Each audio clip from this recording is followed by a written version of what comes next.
ending the war on hating our bodies, loathing our bodies, and trying to become something that we think we need to be in order to be accepted in the world.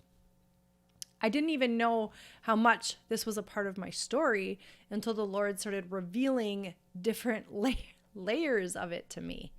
I was 12 years old the first time somebody told me that I was fat. I remember we were in gym class and we were in our swimming session, and I had shopped for weeks to have the right swimsuit because I had so much anxiety about it. You know, I had gotten curves before a lot of the other girls, and I knew that my body looked different. Like, I'd always been really skinny up until this point, and all of a sudden I didn't look like that anymore. And I wasn't overweight, and I knew I wasn't overweight, but I was insecure. And in that class, somebody who I thought was my friend made it a point to tell me and everyone around us in 7th grade that I was fat and I was disgusting to look at when I got out of the pool. And that became so much a part of my story. I put, weight on and lost weight all throughout high school and college. And then it really became a big problem when I had kids. I gained quite a bit of weight with my first pregnancy. Really struggled to get that off, really struggled, and finally did get that off and then got immediately pregnant again, right? So the cycle continues. And then after that is when I found the network marketing company that I've been with for 10 years, and I had, this great transformation when I got on those products. But the problem is that the underlying stuff was still there. All of those years of telling myself that I was fat, that I could only be good enough if I was a certain size or I looked a certain way. And so the struggle still continued. Even though I was healthier than I had been, the struggle was still there. And then I got Lyme's disease, and it completely rocked all of my hormones. I had a couple underlying autoimmune issues going on that really complicated things. And that's when I really, really, really started to struggle. I would put on weight, I would lose it. I developed this relationship with food where it was such a source of anxiety, because if I didn't eat a certain way, I knew that I would feel terrible and put on weight immediately. And I was getting older, right? I'm in my 40s now, and the Lord really just started to speak to me about this place, because it was every Monday I was, I'm going to be perfect this week. I'm going to discipline myself to a place of, eating perfect, and then I could be skinny enough. It didn't help that I had, people within that network marketing company who just really drilled into your head that you had to be a size 2 and perfect in order for anybody to listen to you. And so it just developed all of these stories and all of these identities that I had. And the Lord really started to speak to me about this a couple years ago, when it was I was praying about it. There's several Christian authors that write out there about being healthy, and I think these are good things, but the motivation behind why we're trying to lose weight is honestly the most important thing, right? There's nothing wrong with wanting to be healthier and wanting to drop a few pounds. There's nothing wrong with that. Now, when it becomes a source of identity and measuring if you're good enough based on the pant size that you wear or what the scale says, or thinking of yourself or as food as bad and good to the point where it's consuming your thoughts, and maybe it's become an idol in your life, right? An idol is anything we put above our relationship with God. So if you have thoughts like I did of consuming what it needs to look like, what our bodies need to look like. You'll be good enough when, if you obsess over going to big events or going to the beach because you're going to have to wear certain clothes or things, and so you shop for weeks, or you try a million things on, because that motivation is, I won't be accepted or good enough unless I look a certain way when I show up. And that's when it becomes this vicious, awful cycle that can run our lives, right? And I lived there for a lot of years. I know I gave you the Cliff Notes version of my story, but when I tell you how much of my thought process this was taking up, it was a big portion of my day. I was thinking thoughts of, I hate my body. If only I was this size. If only I was that size.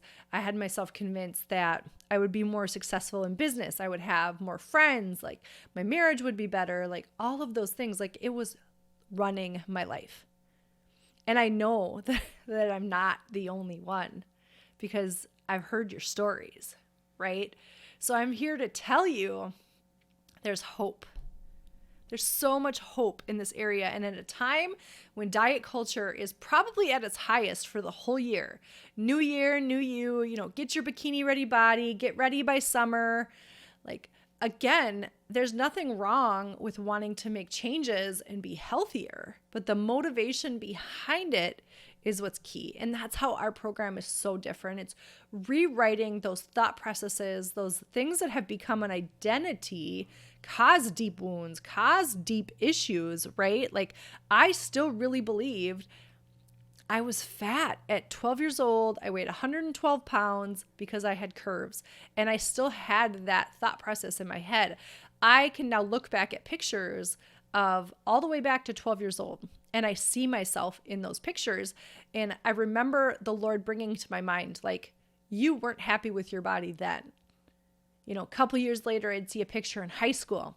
You hated that body. And I see the size that I was. And I honestly, the amount of body dysmorphia that has ruled my life since I was 12 years old is like astonishing when the Lord revealed this to me. And he's just walked me through this process of healing it all. And so back to the diet culture, like being at an all-time high, it's so easy for us to slip into that category again of, if I can just discipline myself enough to starve myself to get to that certain size, insert whatever you think is going to happen, right? I'm going to be good enough. I'm finally going to feel good about myself. I'm finally going to have a certain type of friend. I'm finally going to fit in when I walk into this room. I'm finally going to feel like I can go out on the dance floor at a wedding. Whatever narrative you want to insert, we just need to rewrite that story. And we're so busy being consumed with if this, then, that we're disconnected from our bodies because we're not living in the present. We're living in the state of anxiety that's in the future that feels so unattainable and overwhelming that it's just clouding every single decision we make about our bodies. Women are exercising to get thin, not to be healthy. They're, making food choices or starving themselves to be a certain way instead of to take care of themselves. And the motivation behind it, I can't stress that enough. That is going to make the complete difference. I still eat really healthy and really clean. I still work out. Those are not bad things. But I do it now because I love my body and I want to take care of the temple that the Lord blessed me with, not to be skinny or to look a certain way or to fit in a certain crowd, right? And that's the difference. So when we learn to heal the things that have shaped the way we view ourselves, when we take back authority in our own bodies, we're not looking everywhere else for the answers. We're not looking for outside validation. We're not looking to be so disconnected from our bodies that we're not feeling the things that are in our bodies, right? We don't even listen to our own symptoms anymore as a society. If we're not feeling well or anything, we just go to a doctor for answers. Like, what happened to being able to be in tune with what's happening inside of our own bodies and going from there, right? That's a huge question to ponder. Like, we need to be connected in our bodies. We need to have authority in our own bodies. And we have the ability to be so healthy, right? If it's not in heaven, we have the authority over it on earth. So in that regard, being overweight, body dysmorphia, eating disorders, chronic illness, all of those things technically should not exist because as believers, we have authority over them. But we've allowed all of the external things, all of the things of the world to dictate our thoughts around all these, that we've lost that connection and we've lost that authority. A really wise person, I think it was Heidi Baker, once said, we cannot have authority anywhere that we don't have love. And I remember when I heard that, it really rocked me to the core, because I was right in the middle of this journey, right?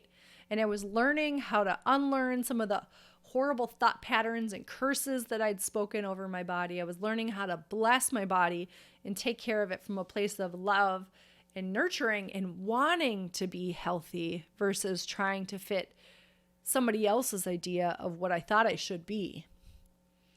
And that statement, we do not have authority where we don't have love, just rocked me to the core, because I had been trying so hard to still fit into this mold, doing it a healthy way, until I realized it's a surrender.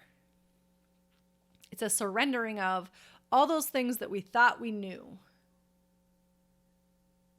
and just allowing the Lord to take over.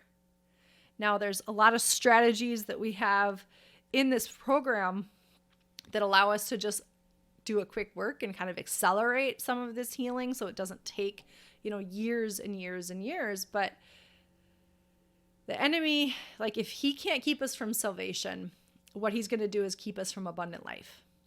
And if he's going to have us believing that our bodies aren't good and that we can't be good enough without looking a certain way, that is a real thing, because in society, from a time we're very, very young, women are told they need to look, act, and be a certain way in order to be accepted, even by other women, but mostly by men, right? And this isn't going to turn into a men bashing session, but it's important that we recognize that we put our identity in what Christ says about us first, above all else. Above all else. There's nothing more important. So when we look at our bodies as this temple, as this place where Christ lives in us as believers, that changes the narrative big time. And it still takes work. It still takes unlearning some of the things, some of the ways we've been operating in our life to get to this place of being healthy, but it certainly can be done.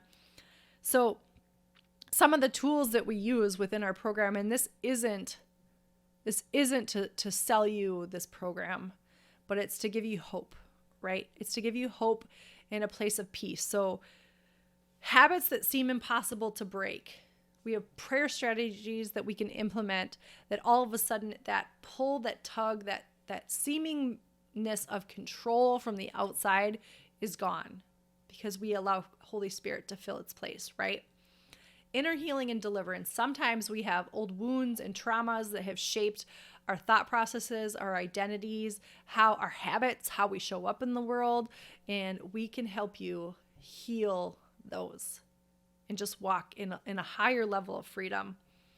Body image wounds, I talked about that incident when I was 12. I didn't even know that I needed to forgive that person. And I did, and I was able to forgive him, and that just freed me. Forgiveness is never about the other person. It's about what it does in us, because when we're holding a seed of resentment or bitterness within us, that gives the enemy almost like a doorway to wreak havoc and cause some problems in our life. Any traumas that we need to get rid of, chronic illness. I cannot tell you how much my health has improved as I've been doing this work.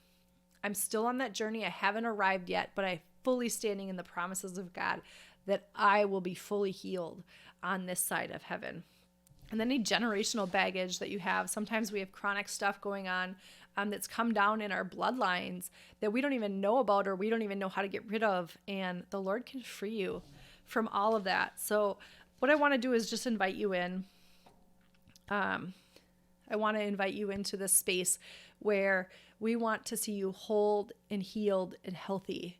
And we want you walking in what God has called you to do. Because I fully believe when we heal all this stuff that controls our thoughts and we've put as idols in front of us, put above our relationship with God, because it's consuming our thoughts, it's consuming our actions, it's consuming our lives, it's running the show. It's driving the bus, right? So when we put God first and we heal this stuff, I believe that gets us one step closer to walking in who God created us to be, to fulfill the purposes that he has for our lives. So this is a process. This is not a quick fix program that's going to give you a slamming before and after. And I know that those can feel good. I used to be that girl, right? What I do know is that this takes longer, but it's worth the journey.